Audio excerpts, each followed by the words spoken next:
Market లో invest చేసి మీ డబ్బులు డబుల్ చేసుకోవాలనుకుంటున్నారా? విజయవాడలో జరిగే సుందరరామిరెడ్డి గారి లైవ్ సెమినార్ కి అటెండ్ అవ్వండి. నమస్తే, welcome back to Suman TV. నేను మీ సంజయ్. ఈరోజు మనతో పాటు ఉన్నారు ఇంటర్నేషనల్ సర్టిఫైడ్ మైండ్ఫుల్నెస్ మరియు హ్యాపీనెస్ కోచ్ డాక్టర్ అనిహ గారు. మ్యామ్తో మాట్లాడుకునే విషయాలు తెలుసుకుందాం. నమస్తే మ్యామ్. నమస్తే అండి. మ్యామ్, సెల్ఫ్ డౌట్ అంటే ప్రతి పర్సన్ కూడా ఏదన్నా పని చేద్దామన్నా, సంథింగ్ ఏదన్నా గోల్ పెట్టుకుని వర్క్ చేద్దామన్నా ఒక సెల్ఫ్ డౌట్ అనేది వస్తూ ఉంటుంది. అండ్ అది చేసే పని మధ్యలోనూ సంథింగ్ మొదలు పెట్టే సమయంలోనూ మనకి ఇది చేయగలనా, నువ్వు చేయగలవా అనే సెల్ఫ్ డౌట్ అనేది మనకు వస్తూ ఉంటుంది. దాన్ని ఎలా ఓవర్కమ్ చేయాలంటారు? అసలు ఆ సెల్ఫ్ డౌట్ అనేది ఎందుకు వస్తుంది అంటారు? సెల్ఫ్ డౌట్ అంటే ఏంటి అనేది మనం తెలుసుకుందాం ముందు. మనం ఏదైనా ఒక పని చేయాలి అన్న, ఒక అడుగు ముందుకు వేయాలి అనగా మనకి లోపల నుంచి ఒక వాయిస్ అనేది వస్తూ ఉంటుంది, మనతో ఒక సంభాషణ వినిపిస్తూ ఉంటుంది. నీ వల్ల కాదు, నీకు అవసరమా, ఇప్పుడు అంత బాగానే ఉంది కదా, ఎందుకు కష్టపడుతున్నావు, ఇప్పటికి ఇది ఇలా ఉంది కదా, కంఫర్టబుల్గా సాగించేద్దాము, లేదా నీకు చేత కాదు, ఇట్లాంటివి వినిపిస్తూ ఉంటాయి. దీన్ని సెల్ఫ్ డౌట్ అంటారు అనమాట. ఇది ఎందువల్ల వస్తుంది అంటే దానికి చాలా కారణాలు ఉన్నాయి. ముఖ్యంగా చిన్నప్పటి నుంచి కూడా మనం పెరిగే విధానం, కంపారిజన్ అనేది. ఇప్పుడు ఉదాహరణకి ఇంట్లో ఇద్దరు పిల్లలు ఉన్నా కూడాను పెద్దవాడిని చూసి చిన్నవాళ్ళు నేర్చుకోమని చెప్పి, అక్కని చూసి తమ్ముడిని నేర్చుకోవాలని చెప్పి, ఏదైనా చిన్న అంటే ఇంటెన్షనల్గా కాకపోయినా కూడా తెలియకుండా ఆ కంపారిజన్ అనేది వచ్చేస్తూ ఉంటుంది. లేదా స్నేహితుల పిల్లలు బాగా చదివారు ఇది అని. సో కాలక్రమేణా ఇది వాళ్ళు వింటూ పెరిగినప్పుడు ఏమవుతుంది అంటే వాళ్ళకి ఒక మనసులోని ఒక భావన అనేది ఏర్పడుతుంది. ఈ ఫలానా ఈ విషయం నాకు చేత కాదు, లిమిట్స్ వచ్చేస్తాయి, నేను సాధించలేను ఇది, లేదా నేను ఈ పని నేను సరిగ్గా చేయలేను అని. సో ఆ కంపారిజన్ అనేది, లేదా ఇంతకు ముందు వాళ్ళు ఫేస్ చేసిన ఫెయిల్యూర్స్ కానీ రిజెక్షన్స్ కానీ దీనివల్ల వస్తూ ఉంటాయి. అన్రియలిస్టిక్ గోల్స్ అనమాట. అంటే చాలా పెద్ద పెద్దవి సాధించేద్దామని పెట్టుకొని దానికి సరైన ఒక ప్లానింగ్ పద్ధతి లేకుండా, సరైన టైం అనేది ఇవ్వకపోవటం వల్ల అది అచీవ్ చేయలేరు. సో అది ఎప్పుడైతే ఫెయిల్యూర్ అనేది ఫేస్ చేస్తారో సెల్ఫ్ డౌట్ అనేది వస్తుంది. ఫియర్ ఆఫ్ ఫెయిల్యూర్ వల్ల కూడా సెల్ఫ్ డౌట్ అనేది వస్తుంది. ఒకవేళ నేను ఫెయిల్ అయిపోతే నలుగురిలోని నా పరువు పోతుంది అని, ఇట్లాంటి ఈ సందర్భం కూడా ఎక్కువగా కారణం అవుతూ ఉంటుంది అనమాట. సో దీన్ని ఎలా ఓవర్కమ్ చేయాలి అనేది, మైండ్ఫుల్నెస్ని యూజ్ చేసి ఎలాగ ఓవర్కమ్ చేయొచ్చు అనేది తెలుసుకుందాం. ఫస్ట్ ఏంటంటే అవేర్నెస్ అంటే ఏంటి? అవగాహన. ఎప్పుడైతే ఈ సెల్ఫ్ డౌట్ మీలో వస్తుంది అనేది మీకు అవగాహన రావాలి. అంటే ఎలాంటి సందర్భాల్లో వస్తుంది, ఎలాంటి విషయంలో వస్తుంది, ఎవరితో అయినా సంభాషించాలంటే వస్తుందా, లేకపోతే కొంతమందికి స్టేజ్ ఫియర్ కూడా ఉంటుంది కదా, సో అట్లాంటి అప్పుడు వస్తుందా, మీ భయాలు ఏంటి, ఏ సమయంలో వస్తుంది, అది మనం అబ్జర్వ్ చేసుకోగలగాలి. ఏ టైంలో మనకు సెల్ఫ్ డౌట్ వస్తుంది. సో ఎప్పుడైతే మనకి అవగాహన అనేది వస్తుందో మనకి రీజన్ అనేది తెలిసిపోతుంది కదా, సో మనం దానిపైన వర్క్ చేయొచ్చు. సెకండ్, చాలా నెగిటివ్ థాట్స్ వస్తూ ఉంటాయి. సో ఈ వస్తున్న ఈ నెగిటివ్ థాట్స్ని మనం ఛాలెంజ్ చేస్తాం.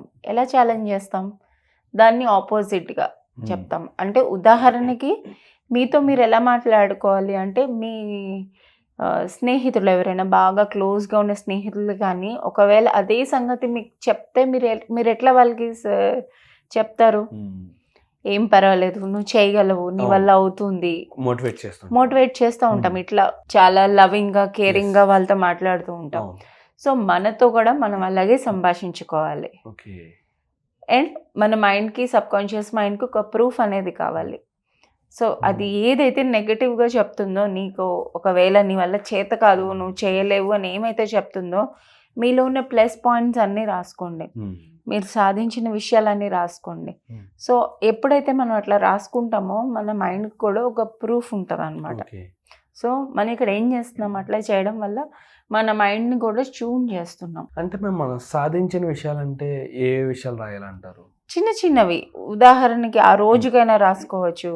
అదే చెప్తున్నాను, పెద్ద పెద్ద విషయాలు అవసరం లేదు, చిన్న విషయం. ఉదాహరణకి మీరు రోజు నిద్ర లేచే సమయం కన్నా ముందు లేచారు అనుకోండి, అది కూడా ఒక గెలుపే కదా.